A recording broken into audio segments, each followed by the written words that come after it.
میرنشینا هەدبانێ di navbera salê 905 1258 Zaynê de.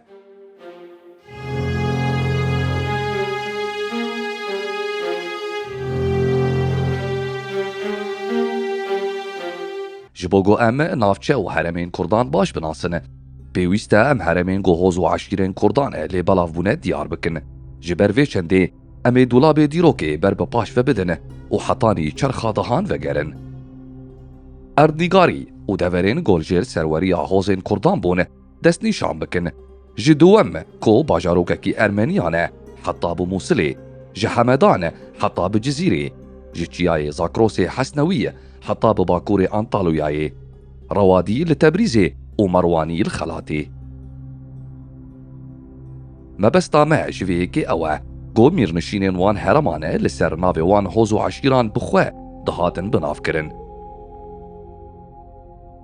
Çend mînakên eşîran Şeddadî çarxadeha heta 12 li welatê Azerbaycan û Ermenistanê hukm kiriye. Rewadî çerxêdeha heta 12 li Diyarbekir û derdora Deryaya Wanê bicih bibûn. Hesnewî di navbeyna çerxadeha heta 11 serweriya xwe li deverên Helwan, Deynûr, Nihawend, Hemedan û Şehrezorê sepandiye.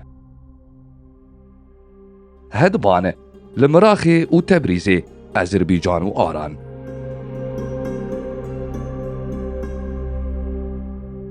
Piştî ku holako û xezanê êrîş bir ser heremê û dagir kirin ji sala 1256 heta bi sala 1338 xaneyên Moğoliyan bajarê Miraxê û Tebrîzê wekî paytext ji xwe re destnîşan kirin. Paşê hêdî rayê hedbaniyan ji heremê tê birîne û şopa wan nema li deverê dixwî. Xwe digihînin Sultan Salaheddînê Eyyûbî. Gelek ji wan ku bi paşnavê Atrûşî dihatin navandin. Bûn serleşgerê Mîr û hukmdarê Şam, Heleb û Qahîreyê. Ji derên dîrokî diyar dikin ku hoza hedbaniyan yeke ji kevintirîn hozên Kurdan e. Li devera di navbera Hewlêr û Tebrîzê de bicih dibûn û beşek ji wan bi navê eşîra Rewadî li herêma Aran û Duweyînê li Ermenistanê û Ceng û Kiricê li Azerbaycanê niştecih bibûn.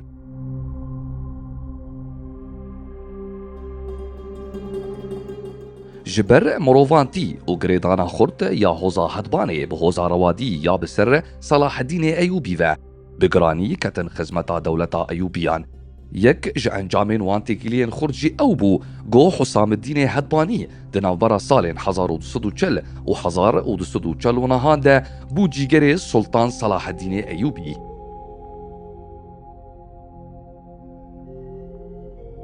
Atrûşî yeke ji eşîrên herî mezin e di nav Kurdan de. Li devera wan û hekariyê bicih dibûn û heta van kêliyan jî bajarek bi navê Ertûş li deverê dimîne. Ji kevin ve biyaniyan gelek caran êrîş birin ser heremê Kurdan. Lê bela herî dijwar ku bi ser heremên Kurdan de hate ji balzengiyan ve di sala 1130 de bû. Êrişî hemû mîrneşînên Kurdan kirin û dest danîn serkelehên Hemêdî, Mehranî, Hedbanî û Hegariyan.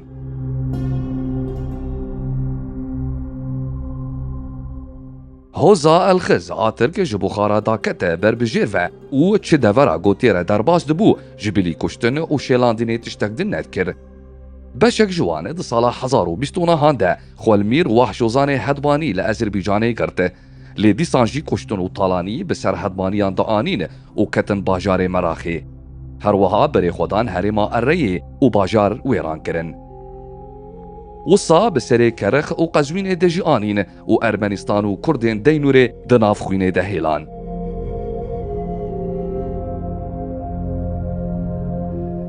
Ji Ermenistanê xwe li hev kom kirin û careke din berê xwedan welatê Kurdan. Vê carê bi ser Hekarê û Cizîrê de girtin. Bazin de Hesnîye û Bakir dê talan kirin. Ketin Amedê û wêran kirin.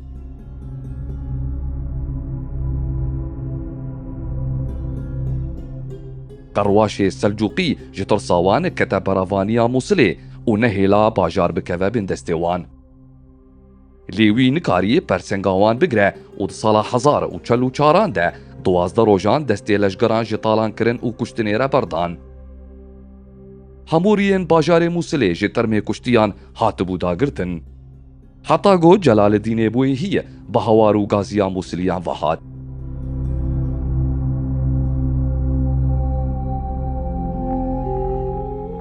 تما گو مزرابانه بخباتا حکمداریا خواه مجهول بو. بسالا نهسدو چلو سسیان ده روسانه به هیزک گران گرت سروان. هیزاوانه تیره ندکر گو بکارن براوانیه دبر خوده بکن. کلاها برز عیوه گرتن و حکمداریا مزربان تیک برن.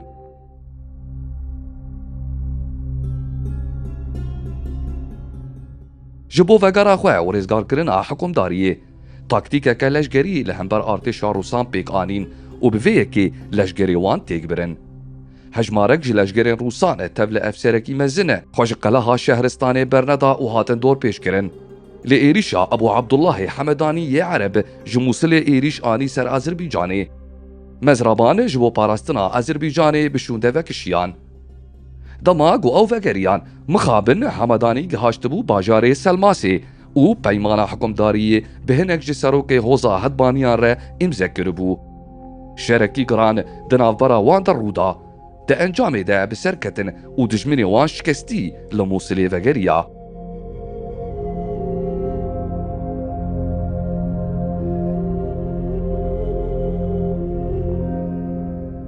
دوی نافبری ده لشگرین روسان خوش تورپیچ ریزگار کر و بر بوالات خواه رویان. مزربان روش بروش میرنشینا خواه برفره کر و گلک نافچه کشاند ناوا حکمداریا خواه. جهیلکی و پرسنگا حکمداریا خوراسان راوستاند و جهیلادن و پرسفا معز الدوله ی عباسی دا. گلک میرک و سروران دستک دا مزربان و خواستن گو ولاتی آرای وگره. به چنده هاتا خاپاندن و تو کسی پشتوانی آوید شرده نکر. او یک جیبو اگرا گو دجمنین وی پر ببن و هزاوی تک هره.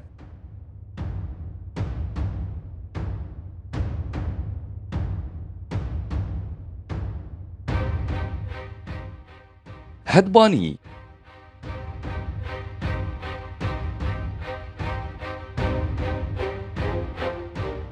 هدبانی ناوکی گوره دناو عشیرین کردان ده دگره جی سردمین کون و لحرما جزیرو ازربیجان رو دنشتن به همان شیوی لحولیرو در دوراوی جیدمان دناو برا چمه زاپا بچوک و مزن و بر بجیر و حتی بچمه خازر و موسلی لگلک نافچه جهه دمان وکی مراخی تبریز سلماس شینو حتی گو بگهیجه نیریزی لازربیجان هر وها بشک جوان لنافچه و جارگهین ارمنستان و قفقاسیای جی بربلاون.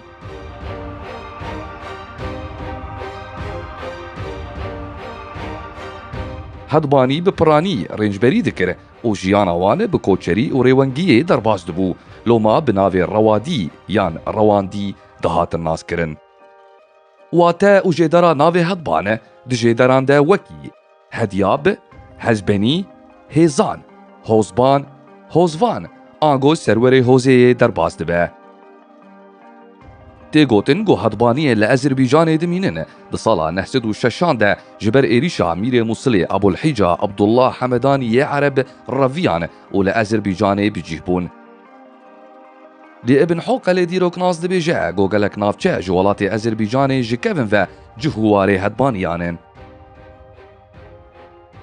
هوزا هدبانی لسر اردنگاریه که برفره بلاوه بقوناغا سالان لسر درجاهیا دیروکه بجیبونه گلک شاخ و باخ جهدبانیان جهبونه بشک بو دمانی و بشک ما کوچر اشیرا مارانی لدشت و وارگه نیز موسیل کوچری دکر و عشیرا روادی بتواهی دمانی بو لگندو باجاران بکار چاندنی و جودکاری و مجول بون. هوزا هدبانیان لسر دیرجاهی دیروک گلک میرنشین و مملکت آوا کرنه نمازه ده سردما عباسیان ده دوی بواره ده پیوستی بناس کرنا نافدار ترین میرنشین هدبانیان هیه.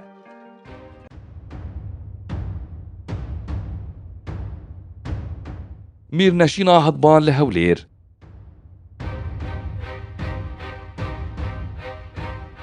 ناوندا میرنشینا هدبانه دکوه هرما باشوری تبریزی بکلها خواه یا نافدار تیناس کرن لکلها هولیر و دورو برانده بسالên cihê de herêm ava kirin û cihekî berze di serweriya navçeyên digirin.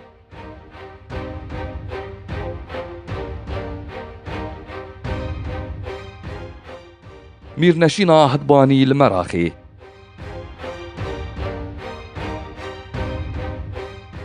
Beşek ji Kurdên Hedbaniyan li nêz Tebrîzê û li bajarê Meraxê bi cih bibûn û barek din mîrneşînek bi navê Hedbanî di sala 1923 de ava kiribûn. Tirkên xêz yên bi ser Selcuqiyan ve ji Xurasanê hatin û Ezerbaycan dagir kirin û berê xwedan Meraxê û bajar bi tevahî şewitandin û wêran kirin. Gelek xelkê herêmê kuştin lê nikarîn bajar vegerînin. Careke din di sala 1937 de êrîş anîn ser Meraxê lê bi serweriya Abulhica û bi alîkariya hikûmdarê Tebrîzê Wahş Ozanê Kurdî êrîşa wan careke din têk çû û ber bi çiyayê hekariyên ve reviyan.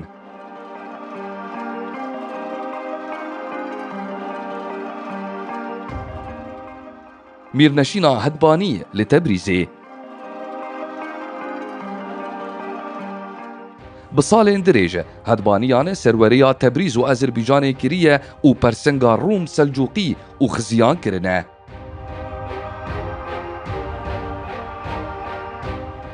Mîrneşîna Hedbanî li Gênc û Duînê. Navçeya Genc li Ezerbaycanê û Duyîm li Ermenistanê bi tevahî dibin serweriya wan de bû.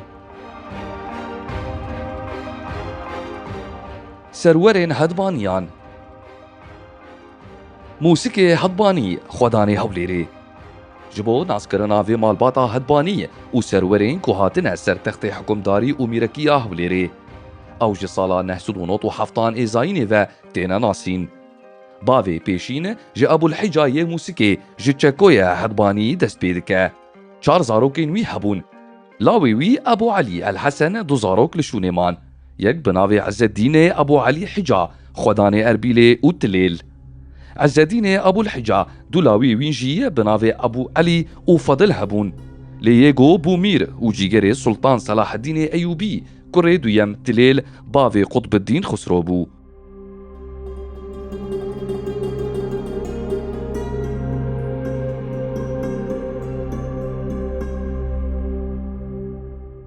Mîr Ebulhicayê Yekê, kurê mûsikê kurê Çekoyê Hedbanî. Biryara mîrekên Hedbaniyan di sala 1996 de ji bo avakirina mîrneşîna Hewlêrê bi ser ket. Hemû navçeyên Kurdî ketin bin serweriya wan.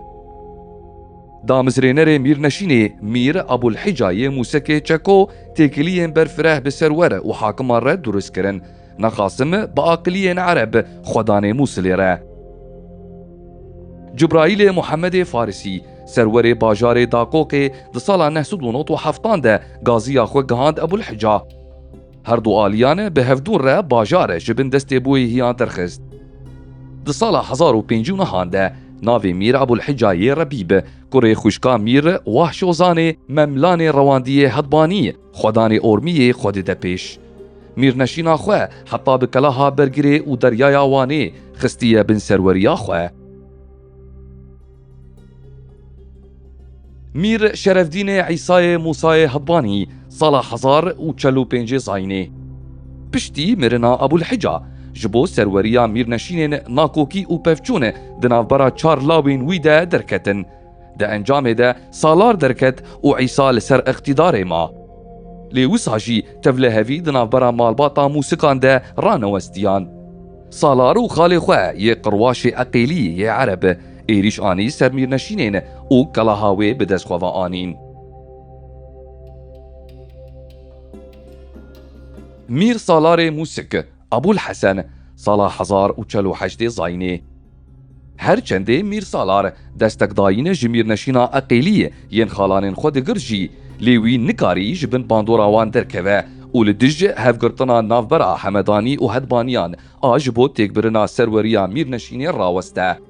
Loma Hesenê Mûsik li dij birayê xwe Salar û bi alîkariya Ebulhesenê Hemêdî mîrê mîrneşîna Şoş û Eqirê di sala 1948 de kete şer û serweriya Salar li Hewlêrê têk bir.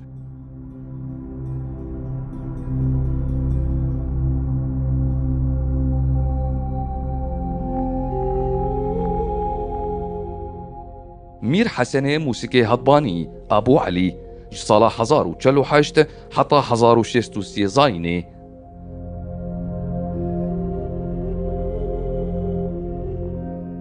جبو بهێزکردنا میرنەشینێ میر حەسەنێ هەضبانی لە هەڤهاتنێک جوواکی ساز کرد و پەیوەندیên xwe bi mîrê qerwaşê eqîlî re baş kirin û li hevkirinê encam dan.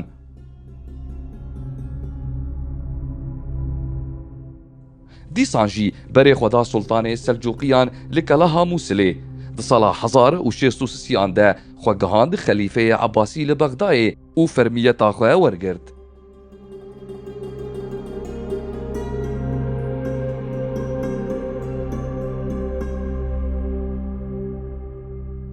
میر حسین علی حسن موسیقی چکوی هدبانی ابو الحجای دویم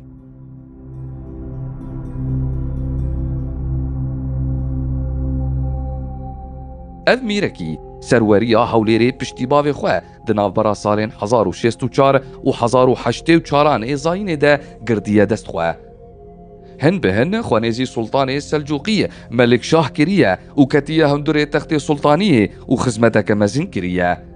چند جاران برê xwe daye Diyarbekir û bi mîrê Merwaniyan re Mansurê Nîzamîddîn kurê Ehmedê Merwan ji bo danheva xerac û pêşan ketiye şer. Xizmeteke mezin ji Sultanê Selcuqiya re kiriye. Hin bi hin serweriya Selcuqiyan li kêmê diçû û dewleta Selcuqî di sala 1106 de hilweşiya.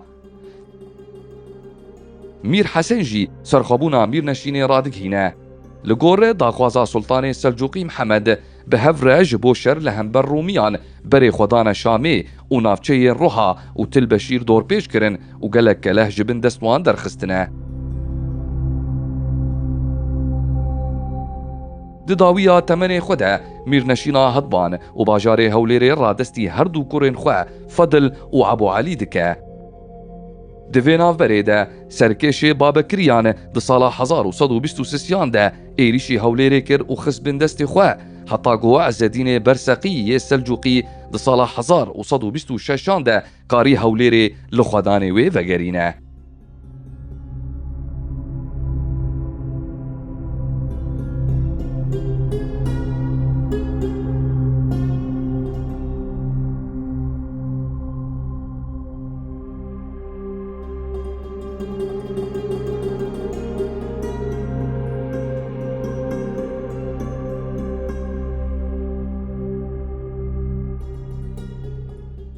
پێشکەفتنا هەولێرê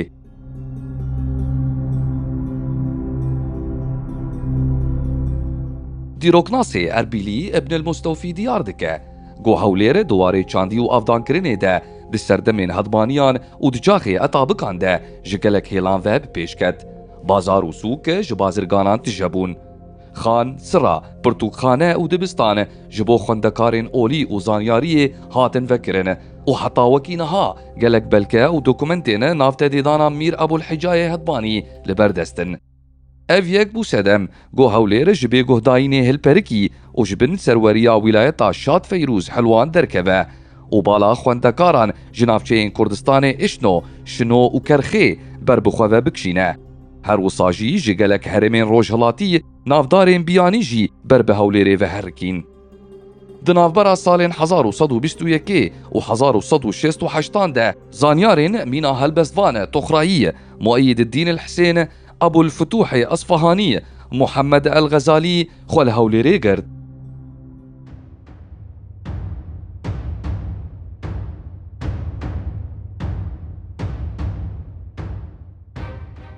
Hukmdariya Rewadî 844 1221 Zayînê. Hikûmeta Rewadî li Tebrizê di sala 847 de ji hêla Mehmedê Rewadî ve birê ve diçû û herêma Azerbaycanê jî bi tevahî di sala 830 de bi serweriya Mehmedê Afşînê diyo dad debû. Hikûmdariya malbata her du Mehmedan heta bi sala 929 dirêj kiriye û Mîr Muzeffer yê ji neviyên Rewadîyan got ji Kurdên dêlem bû şûna wan digire. Tevaya herêma Meraxê kete bin serweriya wî. Ev hikûmdarî ji serdemên mezreban heta wah sozan, mamilan û deysemê salarî ve li pey hev rêz dibin. روادی بکوکا خو جهوزا هدبانیان تینا ناس کرن. میرنشینا روادی د چرخا دهان ده لأزربیجان هاتیه دامزراندن او پایتختی وی هولیر بو. باجار مراخی جی دکوه ناوا نقشا میرنشینه. هر دم به ایریشا خز و عشیرین ترکمانان را زوری دکشاندن. ده انجام ده عشیرین کردان روش بروش ازربیجانه درخستن و ده سال 1076 ده میرنشین لسردست سلجوقیان هاتا روخاندن.